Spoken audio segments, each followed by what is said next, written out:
SNX Marathi, Siddheshwar news express, सत्यासाठी SNX सोबत.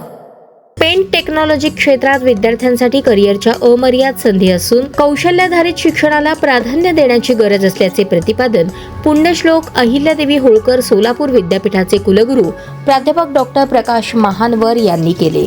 सोलापूर विद्यापीठ आणि द कलर सोसायटी यांच्या संयुक्त विद्यमाने आयोजित paint pro technical workshop on paint science and technology या एकदिवसीय कार्यशाळेच्या उद्घाटनाप्रसंगी ते बोलत होते.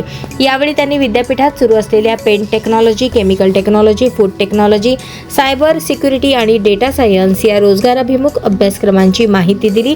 तसेच राज्य शासनाने विद्यापीठाला अभियांत्रिकी अभ्यासक्रम सुरू करण्यास मंजुरी दिल्यामुळे विद्यार्थ्यांसाठी उच्च शिक्षणाच्या नव्या संधी उपलब्ध होणार असल्याचे सांगितले. पेंट टेक्नॉलॉजी ही केवळ रंगनिर्मितीपुरती मर्यादित नसून पॉलिमर सायन्स, सरफेस केमिस्ट्री, औद्योगिक कोटिंग, गुणवत्ता नियंत्रण, पेंट मार्केटिंग आणि उत्पादन व्यवस्थापन अशा विविध क्षेत्रांमध्ये करिअरच्या मोठ्या संधी उपलब्ध असल्याचे त्यांनी स्पष्ट केले. कार्यशाळेत paint science, paint testing, resins, कच्चा माल, कोटिंग परफॉर्मन्स आणि गुणवत्ता मूल्यमापन या विषयांवर तज्ज्ञांनी मार्गदर्शन केले. विद्यार्थ्यांनीही या कार्यशाळेला उत्स्फूर्त प्रतिसाद देत मोठ्या संख्येने सहभाग नोंदवला.